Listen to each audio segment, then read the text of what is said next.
We understood that on March 13, 4 BC, there's a lunar eclipse, and that March 13 is also the fast day of Purim, as recorded in the book of Esther. Josephus records this, that there's a fast day with a lunar eclipse. Not too much time afterwards, there's the Passover, all surrounding the death of Herod. And so with all of these data points, lunar eclipse on a fast day, death of Herod, Passover, it causes the time frame to be very limited to just this one possibility, March 13, 4 BC. This had been considered by Kepler hundreds and hundreds of years ago, where he highly suspected that this was the lunar eclipse that is associated with the death of Herod. It's the instrumental data point in which scholars have largely concluded that Herod died in 4 BC because of this lunar eclipse, as mentioned by Josephus. In Esther chapter 9, now in the 12th month, that is the month Adar, on the 13th day. And that's the month Adar that corresponds to typically our Gregorian March. And here it is, the 13th day, when the king's commandment and his decree drew near to be put in execution in the day that the enemies of the Jews hoped to have power over them, though it was turned to the contrary, that the Jews had rule over them that hated them. The Jews defended themselves on the 13th of Adar, and then they rested on the 14th. But here in verse 13, Esther said, "If it please the king, let it be granted to the Jews which are in Shushan," which is the city where the king lived, "to do tomorrow also according unto this day's decree." So she's talking about the 14th now. "And let Haman's 10 sons be hanged upon the gallows." This is a second day, the 14th day of Adar. As a result, on the 13th day of the month Adar, and on the 14th day of the same rested they. And they made the 14th, right, a day of feasting and gladness. But the Jews that were at Shushan assembled together on the 13th day thereof, and on the 14th thereof, and on the 15th day of the same they rested, and made it a day of feasting and gladness. So they had 2 days of feasting and gladness in the cities. 1 day of fasting, and then a 2-day festival, but the third of the 3 days only pertains to the people who live inside of the walled towns. So therefore the Jews of the villages that dwelt in the unwalled towns made the 14th day of the month Adar a day of gladness and feasting, and a good day, and of sending portions one to another. They should keep the 14th day of the month Adar and the 15th day of the same year. So they're keeping both days, but the second one is only for the walled cities. As the days wherein the Jews rested from their enemies, and the month which was turned unto them from sorrow to joy, and from mourning into a glad good day, that they should make them days of feasting and joy, and of sending portions one to another, and gifts to the poor. This fast day and these 2 days of feasting be an appointed time every year, and that they should be remembered and kept throughout every generation. And so they sent letters unto all the Jews to confirm these days of Purim in their times appointed. and decreed for themselves and for their seed the matters of the fastings and their cry. And it was all written in the book, almost like part of the law that they keep these days. And of course they do to today, and they've never stopped.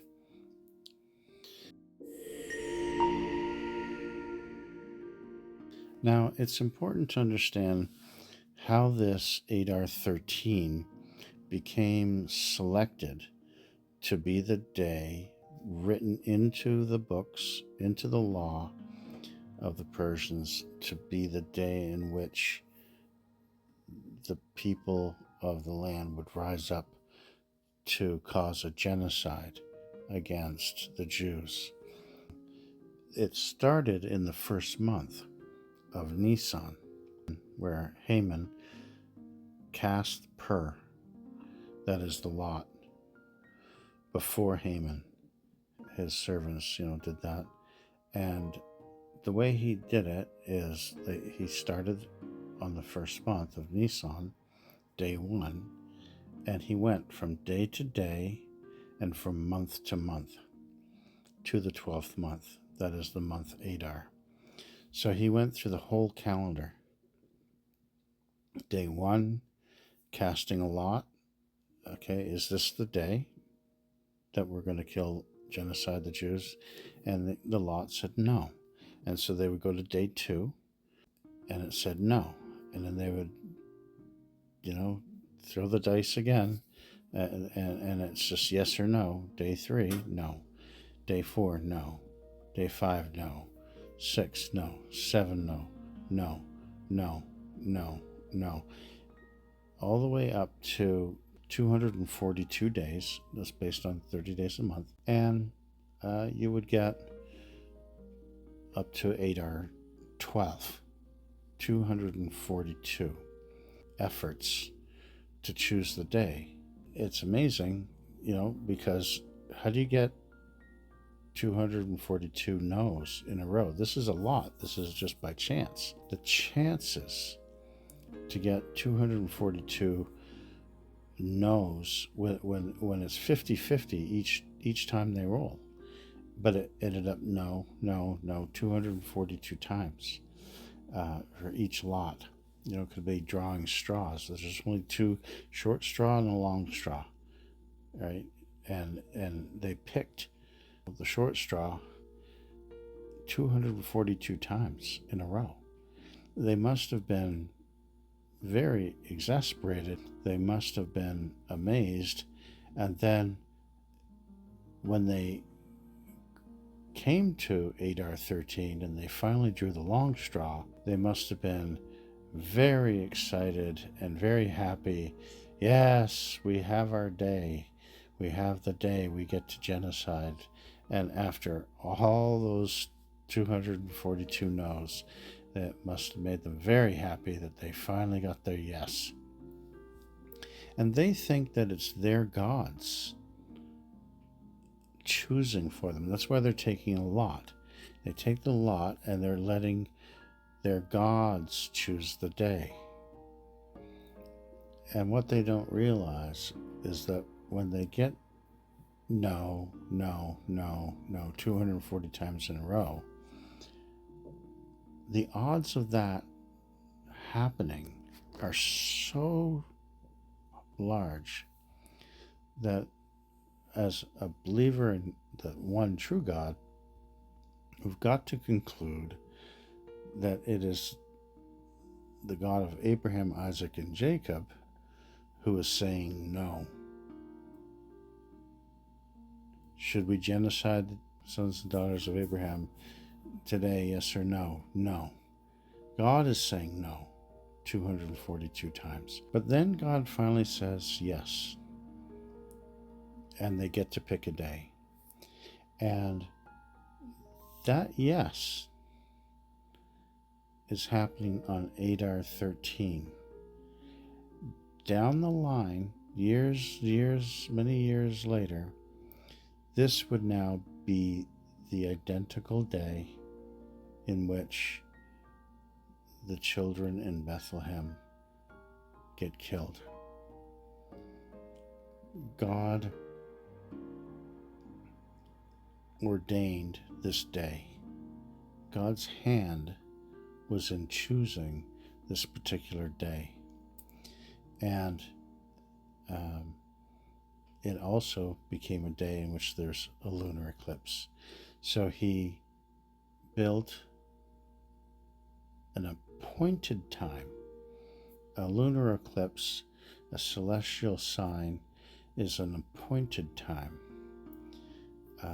So he built his celestial movements to occur on the day of the appointed event.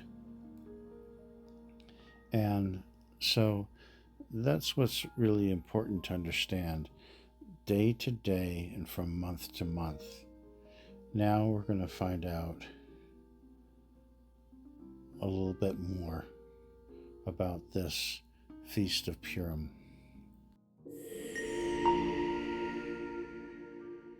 When the wise men were with Herod, after they spoke with him, the next morning they start to travel to go to Bethlehem. It's a 6 or so hour walk, so you're going to want to start in the morning.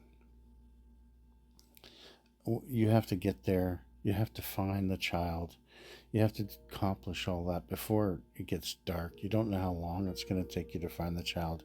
They're going to get up in the morning and they're going to start, and they want to get there at an hour in which they can function with daylight.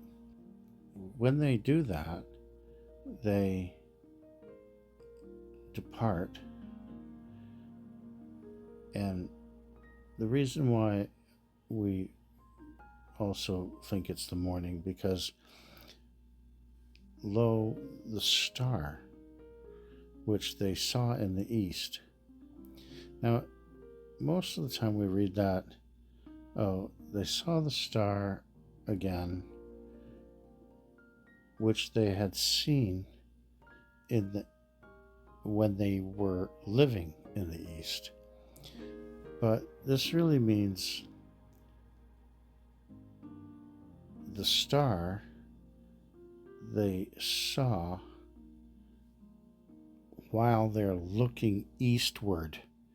As you're walking south, as you do from Jerusalem to Bethlehem, you're looking eastward. And lo, the star which they saw in the east, as they're looking eastward, it went before them. Well, of course, everything goes from east to west. So as they're walking, if they see it on the horizon eastward in the early morning, as they're walking, it's going to rise. It went before them. And then by the time they get to that 6 hours, it needs to be standing over where the young child was. So it needs to be standing high noon, directly above them, because they're headed due south into Bethlehem, and it needs to be pointed directly above them. There might even have been a story where because it's directly above, they get to a location in Bethlehem where there's a well, and there's a story where they look into the well and they see the reflection of the star in the water. That's a sign that the child is very nearby that location. And so that in that sense, it came and stood over where the child was. It's high noon, and it stood over where the child was, and they gathered that because it's actually reflecting from the water inside the well, right directly over that spot where they're located. And this could have been the concept behind this part of the verse. I haven't been able to corroborate that, but And of course, when they see the star, they rejoice with great joy, exceeding great joy, because this is not, it hadn't been seen in 2 years. And of course, we know the 2 years because the 2 years is the amount of time that Herod tells his soldiers kill the children who are 2 years and under, the boys, according to the time that they diligently, these wise men diligently told Herod of when they saw the star, which equated with the birth. So it would be a 2-year-old child, because they're seeing that star and they're seeing it and interpret that as the time of the birth. Here we are at the March 13, 4 BC, and we're just looking to see, what's going on. What did they see? They saw something. I mean, we're at least starting at this day. We don't know what day they stood before Herod.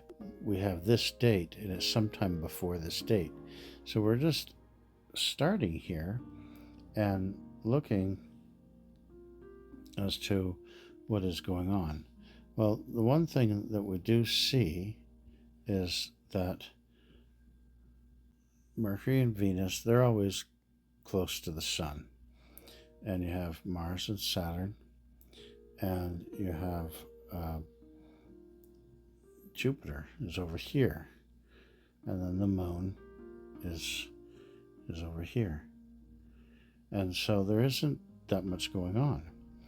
But as you go back each day, and zoom in on this, you'll see that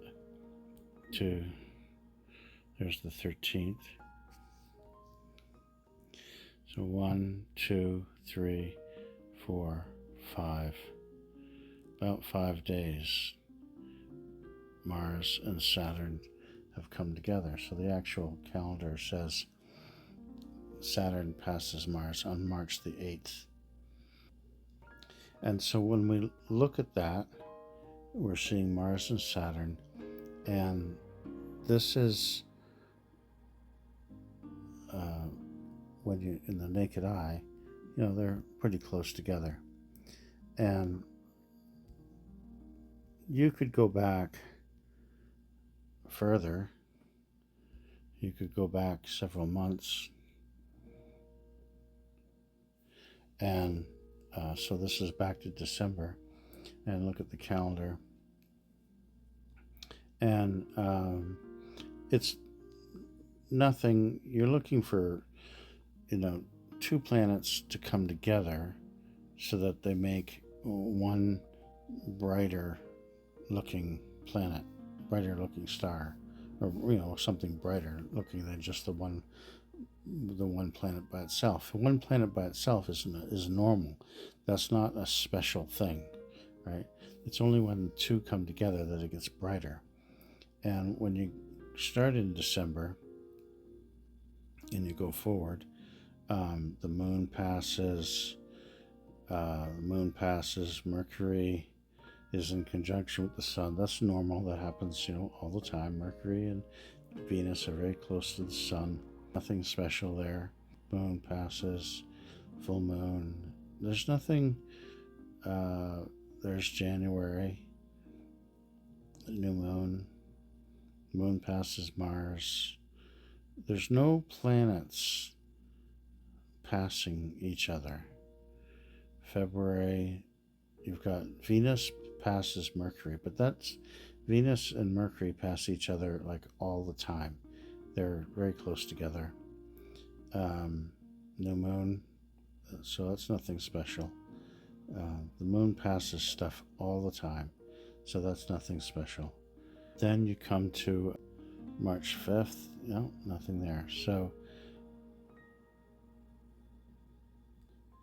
there's March 5th, Mercury and Sun, and suddenly you come to Saturn passes south of Mars.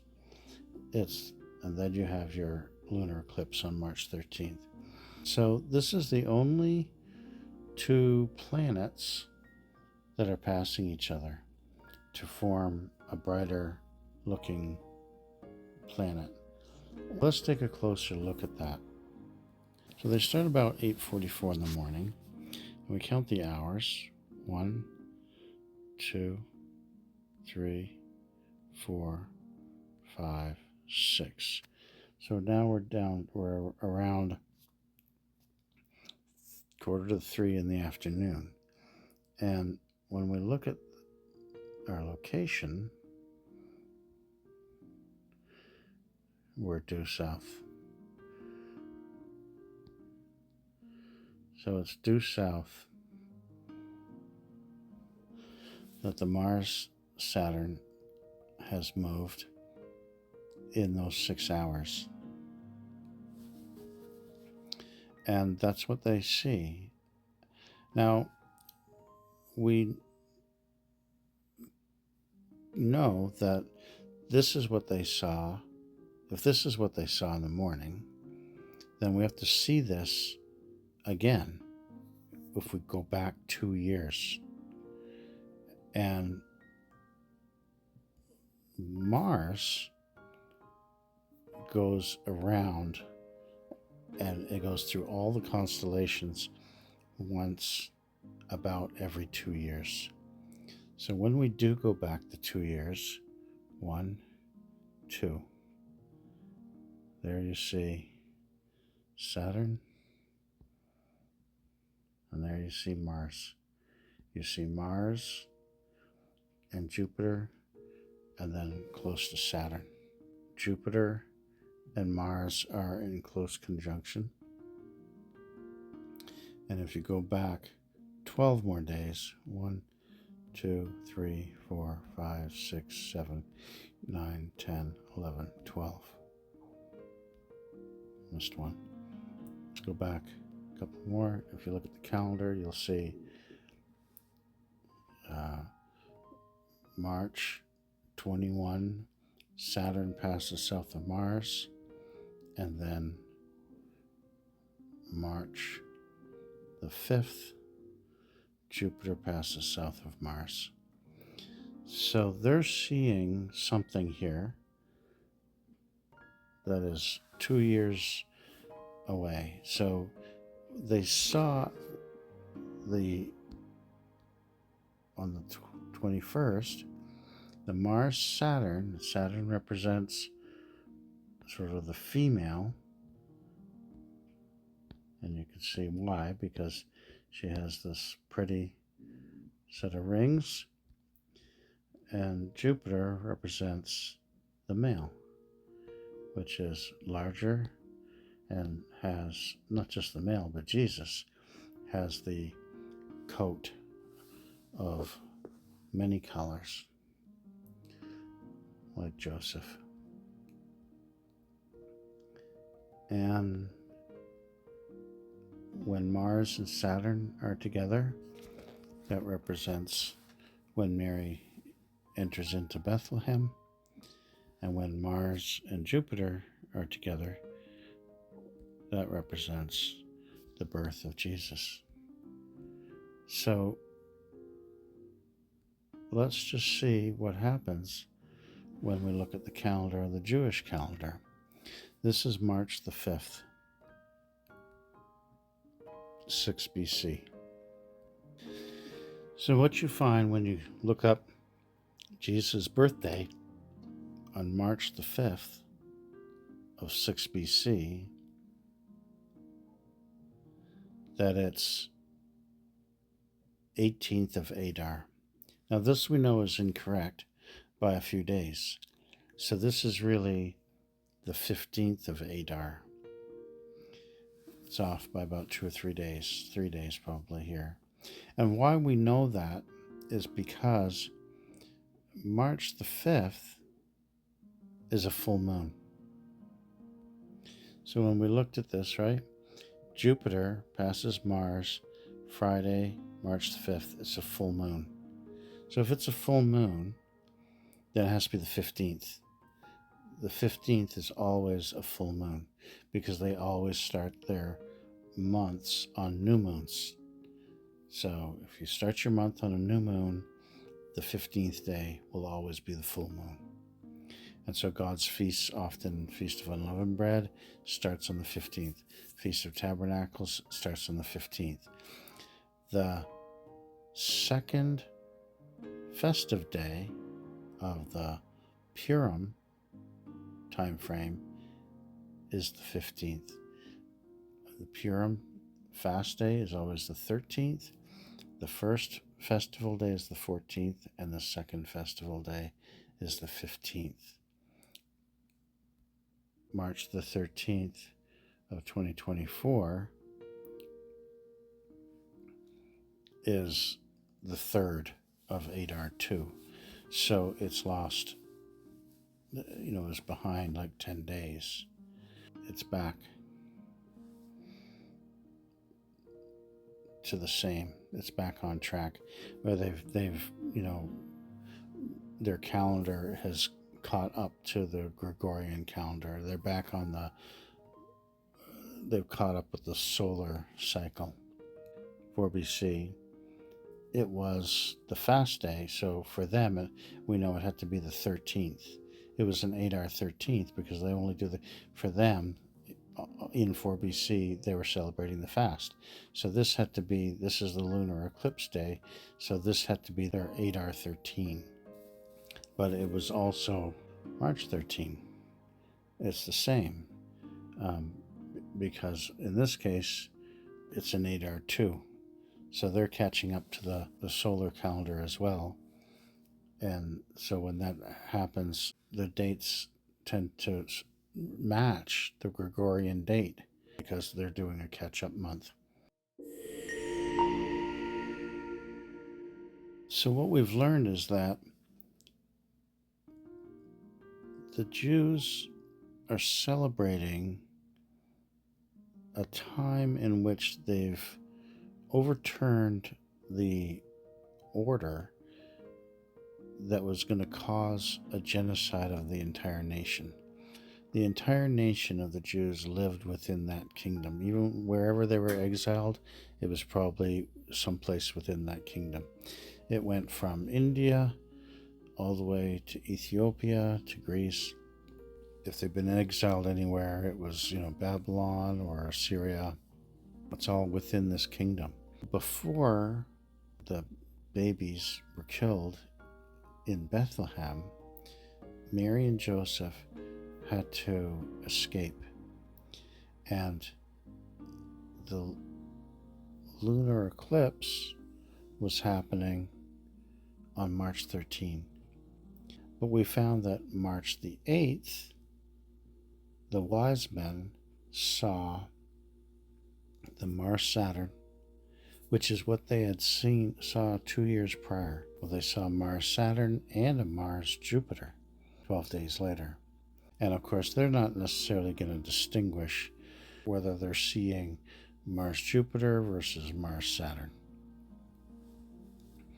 And so to them, even though it's Mars-Saturn that they saw, I believe when they saw Mars-Jupiter, they said that's the birth. So when it says they saw it again, the star again, even though they're seeing Mars-Saturn, they can't distinguish the two. They're only 12 days apart, so they saw them both. They go back 2 years, and that becomes the birth of Jesus. 2 years, and then plus 2 days. That's how old he was. And but he was born on a full moon. That would have been Adar 15, right? The lunar eclipse happened on Adar 13. So they've escaped, and they've probably made it to Egypt by Adar 15. So they're actually celebrating those 2 days that they're running away from Herod. They're escaping a genocide. Jesus is escaping a genocide, just like the Jews in the time of Esther escaped that genocide. Yet, they're escaping on the 2 festivity days. And the second of those festivity days is the birth date of Jesus. That's his birthday, Adar 15. The babies were killed in Bethlehem on Adar 13. Jesus celebrating his birthday on Adar 15. And I kept saying, oh, well, he's born on March the 5th. And so I wasn't fully cognizant, because I'm using the Gregorian date. But when you use the Jewish date and understand that he's actually born, yes, he's born March the 5th of 6 BC, but it's actually in Adar 15. And so whenever the Jews have this celebration of Purim, and they have these 2 festivity days, what it is they do not understand or realize is that they are having one of their greatest celebratory days of their entire year, that they've escaped a genocide.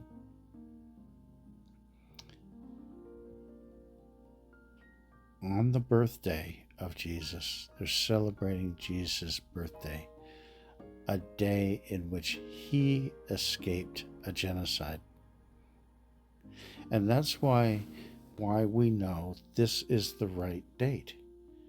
The God who made that lot say no, no, no, no, 342 times, in order for God to choose the day Adar 13. God chose the date Adar 13 because he knows the future, and he knows what the date is of the children dying in Bethlehem, and he knows his son's birthday. And he wants the whole nation to be celebrating for the birthday of his son. It doesn't matter to God that they don't know it. They're celebrating on his son's birthday. And it's for a very, very identical reason. They escaped a genocide, and Jesus escapes a genocide. And he's safe and sound 2 days later on his birthday, the second day of the most celebrated, fun day of the Jewish year. We're going to look at a short clip of what that day looks like in modern Israel.